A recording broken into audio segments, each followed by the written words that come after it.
Our first learning target is to understand the definition of the three main trigonometric functions, sine, cosine, and tangent, and use them to solve problems involving right triangles. And what this really means in practice in our first problems is, in a right triangle, if you know one side and you also know an angle, then how could you find another side? So let's say we know this angle right here is 34 degrees, and we know that this side down here is, say, 15 feet. And we want to find how tall this side is. What's its length? We'll call it x. Trigonometry allows us to do this, and this is the first main problem that you want to be able to do. That's the essential problem in learning target 1. Now, how does trigonometry work? What are the first essential steps? The first thing is to really see, okay, we're using this angle, and this angle really determines how tall this side is. And we're going to essentially, trigonometry essentially does is it looks for the ratio of two sides given an angle.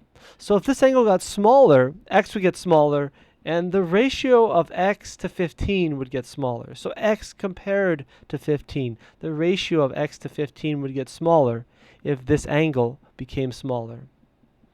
Or if this angle became larger, x would become larger, and so the ratio would become larger. And so trigonometry really works with the ratio of angles. And I should say the ratio of sides depending on the angle. Now, what are the essential tools? What are the essential steps? The first thing is, when you're working with these problems, is to identify the angle you're working with. So we're obviously working with this 34-degree angle. And you want to name the three sides of the right triangle really clearly. The three side names are the opposite side of the angle, we have the adjacent side to the angle, and we have the hypotenuse. And many of us are familiar with the hypotenuse from the Pythagorean theorem. So the right angle, this is the right angle, it directly points to the hypotenuse. That's the hypotenuse. And the opposite and the adjacent are really easy to identify. You go to your angle and you go right across from it, just open across, and it directly opens to the opposite side. And so this side x is opposite the 34-degree angle. And then the third side is the adjacent side. You might ask the question, what if we wanted to work with this angle up here? And this angle would be 56 degrees because the triangle has to add to 180. And if we decided to work with the 56 degrees, then this side would still be the hypotenuse. But across from the 56, I hope you're seeing that this side, the 15, would then become the opposite. And that means that this side x, if we were working with the 56, would be the adjacent side. However, let's keep this simple. And let's only work with the 34-degree angle this time. And in fact, most of the time, you only need one angle. Sometimes in tricky problems, you have to switch to the other angle or find a missing angle using the fact that the triangle adds to 180. But let's keep it simple.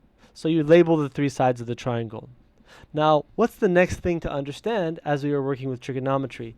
And that is sine, cosine, and tangent. And sine, cosine, and tangent are really the three combinations of sides that you can have for ratios. So the sine of an angle, we write sine, and let's say angle A is our angle. The sine of an angle, and that's how you read that, is equal to the ratio of the opposite side to the hypotenuse. And the cosine of an angle is equal to the ratio of the adjacent side to the hypotenuse. And the tangent of an angle is equal to the opposite side to the adjacent side. So the tangent of angle A is the ratio of the opposite side to the adjacent side. And we really just look at a problem and we choose the two sides we're working with, and then depending if it's opposite on hypotenuse or adjacent on hypotenuse or whatever we're working with, we choose the trigonometry function that we want to use. And so they represent the ratio of two sides, and that's what a trigonometry function does. Sine is a trigonometry function, cosine and tangent are the three main trigonometry functions. Now, how do we use these in practice? So we know how to label the sides by saying here is the opposite, the adjacent, the hypotenuse. And we're seeing that these strange concepts of trigonometry functions represent ratios. It's easiest to see in a straight example. So let's do it. Here's a quick sentence that might help. The sine of an angle is the ratio of the length of the opposite side to the hypotenuse. So if you ever are really forced to explain what sine means, here's the sentence. But let's see an example. We'll do example 2 in a second. Okay, so let's say that we have a triangle. That's a right triangle. Let's say it's kind of hanging upside down or whatever. Here's obviously the right angle. Let's say we know an angle. Let's say we know this angle. How big is it? I don't know. Maybe it's it's close to 90. It's say 78 degrees. Let's say we know a length. Let's say we know this length right here. Let's say the length of this piece is, just for simplicity, let's say it's a foot. It's 12 inches. And let's say we want to find this length up here, x. Okay, what would we do? Well, the very first thing we're going to do is label the three sides opposite, adjacent, hypotenuse. So go directly across from the angle. That will be the opposite side. The right angle points to the hypotenuse. So this side is the hypotenuse. And that means that this side has to be the adjacent side. Now we think, okay, our three sides are labeled. How would we find x? So you choose the two sides that you're working with. And the two sides you're working with is usually one side that you know. So we know that's 12 inches, so we're going to work with the adjacent.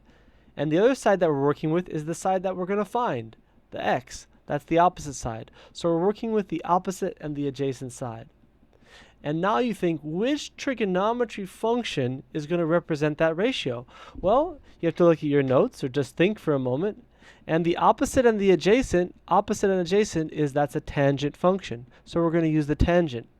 In case you want to remember sine, cosine, tangent as opposite over hypotenuse and all of that, the easy saying, so, ka, toa, is a silly little series of sounds that is easy to remember. And so sine is opposite over hypotenuse. You can see cosine, adjacent over hypotenuse, and tangent is opposite over adjacent.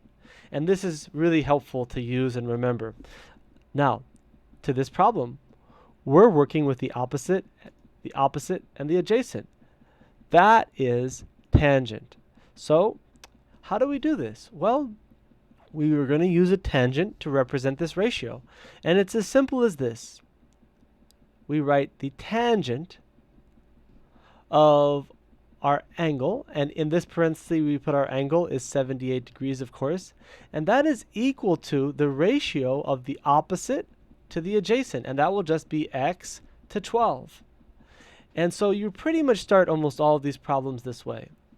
Now, the next step is to say, okay, what is the ratio of the tangent of 78? And amazingly, in our modern world, calculators have this built in. And so we pull up a Desmos calculator.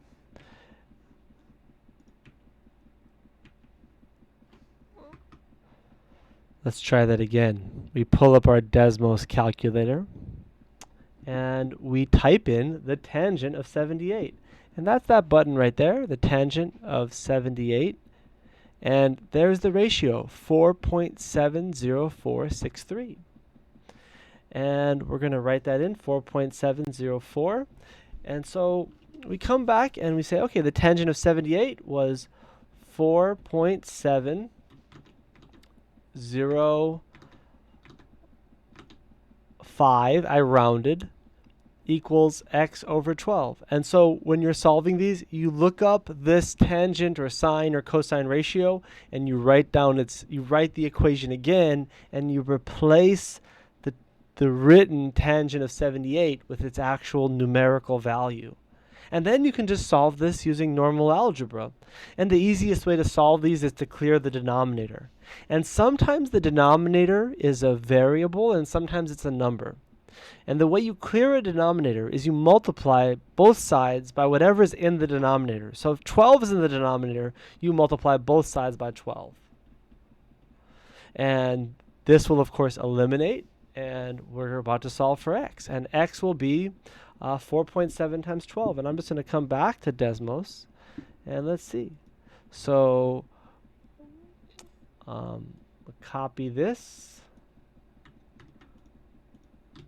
and we're going to times by 12. 56.455.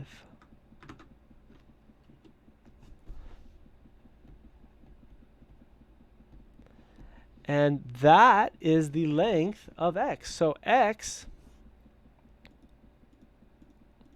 that 0, 0 is bugging me, but this side was 12, and this x is 56.455 inches, and we've just found it. I got rid of that 0, 0. Let's see another example. I hope this is clear. Let's do another example. And of course, we're going to just mix up the opposite, the adjacent, the hypotenuse side, and maybe we'll put the variable in the denominator. So let's create another triangle. Let's put this one like upside down. And I have seen so many students get confused with this type of triangle. So right here is our right angle. And let's say we know this angle over here is given to us and looks kind of small. Maybe it's barely 28 degrees. And let's say that we want to find this long side down here. So we'll call this x. Let's say we know one of these sides. Let's say we know this side over here. So this side over here would be, I don't know. Let's say it's 11 miles. So it's 11 miles long. It's like a distance between two towns. Okay, and then how would we find x? Let's start doing it right away. Let's go a little more quickly this time. So the first step is to label the sides opposite, adjacent, hypotenuse. So go straight across. This will be the opposite side. The right angle points to the hypotenuse down here. And this side up here will be the adjacent side. And our next step is to say, okay, which two sides are we working with so that we can choose sine or cosine or tangent? So here we go. We're going to choose, obviously, this side and this side, because one side we know, one side we're looking for. Now, adjacent and hypotenuse. Which rule is that? Now, let's say you can't find your notes. You don't know where they are. Well, what you do is you ask yourself, okay, what's that saying? So, ka, toa. And so what do we have? We have adjacent and hypotenuse. Opposite hypotenuse. Adjacent hypotenuse. Oh, we're using a cosine. So we're going to use a cosine, and let's write it out. So when we're writing it out, you start to write cos, that's red cosine. You don't say cos, you say cosine. Cosine of our angle, 28 degrees, equals the ratio of the adjacent side to the hypotenuse. And that ratio is 11 to x. Now, hope you're noticing that x is in the denominator, so you got to be careful when you're solving it. But the next step is, of course, to turn to Desmos and let's find the cosine of 28 degrees. So cosine of 28 degrees is 0.8829, and I'll round that to 0.883. So the cosine of 28 is 0.883. That's the ratio of the adjacent to the hypotenuse. It's a ratio, actually. Ratios are fractions. Fractions can be written as decimals. Okay, equals 11 over x. Now we're going to solve this. How do we solve this? Remember, the easy way to solve a equation, or one of the easy ways, because there's a lot of ways to solve. Some are very advanced. But one of the easier ways to solve an equation that has a fraction is to clear the denominator by multiplying both sides by what's in the denominator. And in this case, x is in the denominator. Now this eliminates, and x actually kind of moves over here for a minute. And x times this decimal, like if it was x times 7, it would be 7x. Well, x times this is 0.883x equals 11. And now there's one last step to truly solve for x. We want to isolate x, right? What does x equal? X is being times by this decimal, 0.883. So the opposite of timesing by a value is to divide by it. So we're going to divide both sides of the equation by 0.883. And we'll get the value of x, whatever 11 divided by 0.883 is. And so let's come in here. 11 divided by 0.883 is, excuse me. Here we go. 11 divided by 0.883 is 12.457. All right. We'll call it 12.5.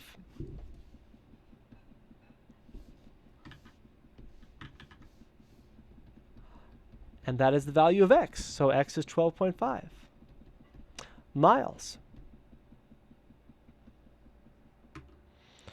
You know, because the 28 degrees is so small, it's very closed up, and it's a closed up angle. It's smaller, and what that's doing is that's making these two sides kind of be the same length, or close to the same length. Now we've seen a tangent example. There it is, and we've seen a cosine example.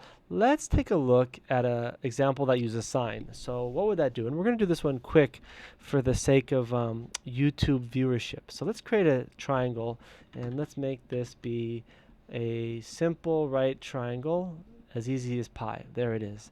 Let's say we know this angle up here is 71 degrees. And I'm going to create a problem that needs a sine, and so we're going to want to work with the opposite side in that case.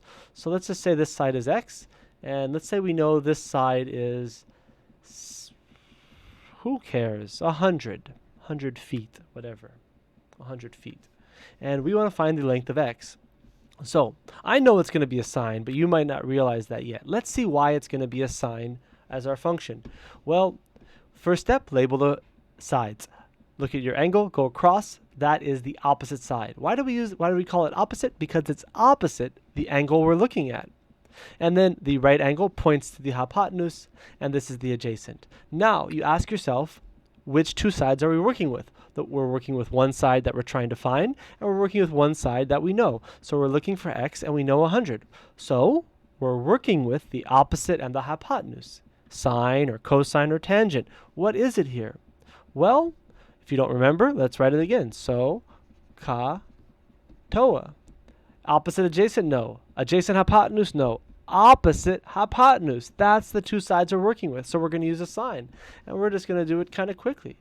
The sine of our angle, 71, equals the ratio of the opposite to the hypotenuse, which would be x in this case to 100. And now we solve it. So the first step of solving, once you write it, is to find, hey, what is that ratio value actually? What is that ratio? So we turn to our calculator and we pull up what is the sine of 71. And you know, you can click the buttons or you can just type, and I like to type. So hey, sine of 71 is 0.9455. Let's round that. No, let's keep all the decimals to make it more accurate. So 0.9455 equals x over 100. Now, how do we solve for x? Well, clear the denominator. We're going to multiply both sides by 100. Eliminates over here, timesing by 100. Well, if the easy way to times by 100 is actually to move the decimal place 2 times to the right, so we'll find x equals 94.55. And that is the length of x. And so here's an example of sine. I hope you found these examples and this basic introduction to trigonometry for right triangles helpful. Thank you. Or I should say, good luck.